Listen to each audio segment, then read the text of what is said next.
చాలా అలర్ట్ మీరు లైన్ లో ఉండండి. ఒకవైపు రోమ్ తగలబడుతుంటే తన చుట్టకి నిప్పు దొరుకుతుందా అని ఆశపడినట్టు మనము ఎప్పుడో ఒక సామెత వింటూ ఉంటాము. అదే తరహా ఆలోచన విధానంలో ఇవాళ పాకిస్తాన్ సంబంధించిన షహబాజ్ షరీఫ్ తెలుసు కదైనా, ఈయన ఏం రాస్తున్నారంటే, I extend my warm congratulations to the global Catholic community on the election of Pope Leo. అన్న షరీఫ్ గారు, మీరు ఏం చేస్తున్నారు? మీకు అర్థమవుతుందా కనీసము? మీ ప్రజలు అక్కడ ఏ ముసైన్ నుంచి ఏ బాంబు వచ్చి పడుతుందో, ఏం జరుగుతుందని భయపడుతుంటే మీరు పోపుగా ఎన్నికైన వ్యక్తి కానీ కంగ్రాచులేషన్స్ చెప్తున్నారు. మీరు కంగ్రాచులేషన్స్ చెప్పాల్సింది ఎవరికి అంటే, ఇప్పటికే ప్రాణాలు పోయిపోయింది చూసారా, ఆ ప్రాణాలని అరచేతుల్లో పెట్టుకొని పారిపోతున్నారు చూడండి, వాళ్ళ కంగ్రాచులేషన్స్ చెప్పండి. ఎందుకంటే కనీసం మీ ప్రాణాలన్నా దక్కుతున్నాయని. అది వదిలిపెట్టేసి ఎక్కడో ఉన్నదానికి ఆయనకి మీరు సలహాలు ఏమంటారు, ఆయనకి మీరు కంగ్రాచులేషన్స్ చెప్తున్నారు. అందుకే అంటే రోమ్ తగలబడుతుంటే ఆ చుట్టకి నిప్పు అరుక్కున్నట్టుంది నీ పరిస్థితి. ఈయనకి పూర్తిగా మైండ్ పనిచేయట్లేదు అనిపిస్తుంది. ఎందుకంటే ఓవైపు ఆయన నివాస గృహానికి కొద్ది దూరంలోనే ఒక్క డ్రోన్ దాడి జరిగితే వెంటనే వెళ్ళిపోయి ఆయన బంగారం దాచిపెట్టుకున్నాడు. అక్కడ ఉన్నాడా లేకపోతే నిజంగానే ఆ బాంబు దాడిలో పోయినాడు ఎవరికి అర్థం కాని సిచ్యువేషన్లో ఆయన బయటకు మాట్లాడి, మేబీ నాకు తెలిసి ఏంటంటే చాలా మంది డౌట్ ఉంది ఇంకా బతుకున్నాడా పోయినాడా అని. నేను బతుకున్నానని చెప్పడం కోసమే ట్వీట్ చేసినట్టు అనిపిస్తుంది నాకు. చూడాలి మరి ఇంకా ఈయన ఈ దేశాన్ని ఎలా నడిపిస్తాడో, ఈ వార్ని ఎలా నడిపిస్తాడో, ఈ వార్ నడిపించే క్రమంలో ఇంకెంతమంది ప్రాణాలు తీస్తాడో. ఆ దేశం పరిస్థితి ఇప్పటికీ అడుక్కోలేని పరిస్థితి ఉంది. ఇంకా ఆ తర్వాత ఎక్కడికి తీసుకెళ్తారు? Yes Venkat, continue please.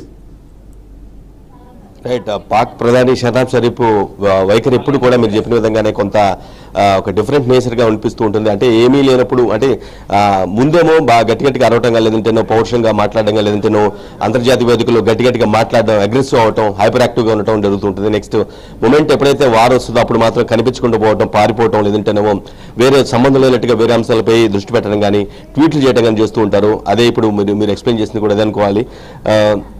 So ఇది ఒక ఆస్పెక్ట్. అయితే రాత్రి మనం చూసాం ఆయన సమీపంలో, ఆయన ఇంటి సమీపంలో, పాక్ ప్రధాని ఇంటి సమీపంలోనే ఒక బ్లాస్ట్ జరిగింది.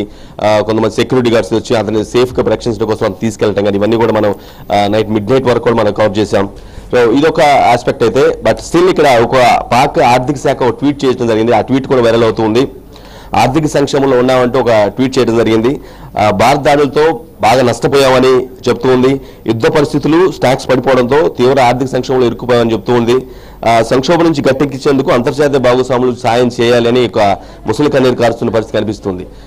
వారిని ఇన్స్టిగేట్ చేసింది, ఒక తప్పు చేసింది, దాన్ని ఇంటెన్సిఫైట్ చేసింది, దాని ప్రతీకారంగా మళ్ళీ అనుభవిస్తుంది వాళ్ళే. మళ్ళీ ఇప్పుడు ఇటువంటి ఒక అంటే ముసలి కన్నీరు కాల్చడం అంటారు దీన్ని, ఆ టైప్ లో పాక్ ఆర్థిక అవుతుంది.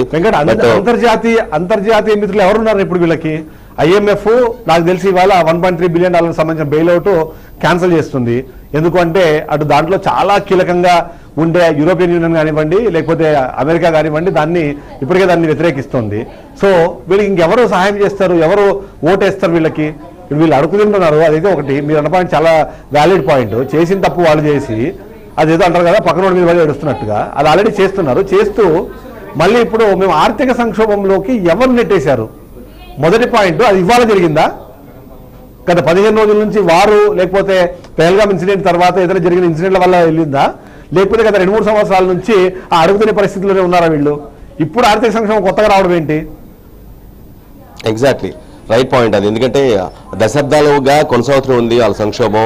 ఎప్పటికప్పుడు అస్థిరపరుచుకుంటారు. వారి దేశంలోనే ఉగ్రవాదులు తాము వ్యతిరేకం అంటూనే అక్కడక్కడే ఉగ్రవాదులు పెంచి పోషించడం, అదే ఉగ్రవాదులు ఆ దేశ పౌరులపై బాంబులు పాల్పెట్టడం, బాంబులు వేయటం, సూసైడ్ బాంబర్స్గా మారటం, పేల్ చేయటం, ఈవెన్ నాయకులు, బుట్టో లాంటి నాయకులు కావచ్చు, లేదంటే కొంతమంది ఇమ్రాన్ ఖాన్ పైన హత్యాయత్నం కావచ్చు, ఈ విధంగా చాలా వారే ఆ దేశంలోనే దారుణమైన పరిస్థితులు ఎదుర్కొన్న పరిస్థితి మనం చూసాము. సో వాళ్ళు కొత్తగా చెప్పేది దీనివల్ల ఏదో జరిగిపోయింది, పాక్ ఆర్థిక పరిస్థితి మొత్తం పడిపోయింది అని ఒక కొత్త స్టేట్మెంట్ చెప్పుకొని ఒక ప్రపంచ దేశాల నుంచి మద్దతు కూడగట్టుకునే ప్రయత్నం చేస్తున్నారు. బట్ అక్కడ అటువంటి పరిస్థితి ఏం లేదు. ఖచ్చితంగా ఏదో కొన్ని దేశాలు మినహాయించి మొత్తం ఓవరాల్గా 193 నుంచి 190 దేశాల్లో రఫ్గా మేబీ 20 నుంచి 25 వరకు సపోర్ట్ చేసే అవకాశం ఉంటుంది తప్పించి మెజారిటీ దేశాలు మొత్తం కూడా పాక్ తీరుని వ్యతిరేకిస్తాయి. పాక్ యొక్క వైఖరిని ఇప్పటి నుంచి కాదు చాలా ఏళ్ళుగా వ్యతిరేకిస్తూ ఉన్నాయి. ఎందుకంటే దానికి కారణం పాకిస్తాన్ ప్రభుత్వం అనుసరిస్తున్నటువంటి, ఆ దేశం అనుసరిస్తున్న వ్యవహారమే. ఎందుకంటే బ్రేకింగ్ చాలా క్లియర్ గా పాకిస్తాన్ లో ఉన్న ఏవైతే ఫ్లైట్స్ ఉన్నాయో ఫ్లైట్స్ అని క్యాన్సిల్ చేశామని చెప్పి ఒక బ్రేకింగ్ అందుతుంది మనకి. అందులో లాహోర్ నుంచి ఒక 36, ఇలాంటి కొన్ని నెంబర్స్ వస్తున్నాయి. అవును. గత 2-3 రోజుల నుంచి మనం చూస్తున్నాము ఇంటర్నేషనల్ ఎయిర్ ట్రాఫిక్ కి సంబంధించిన పిక్చర్స్ మనకు కనిపిస్తుంటాయి.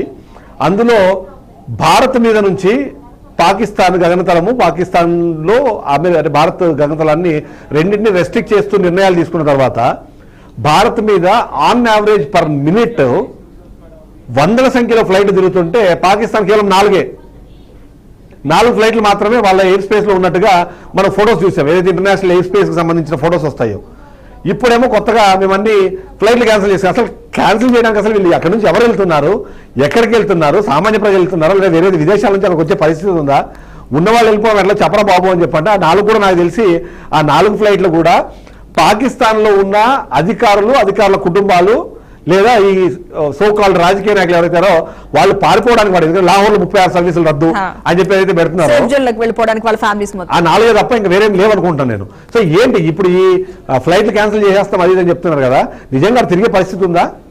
ఇవాళ భారత్ మిసైల్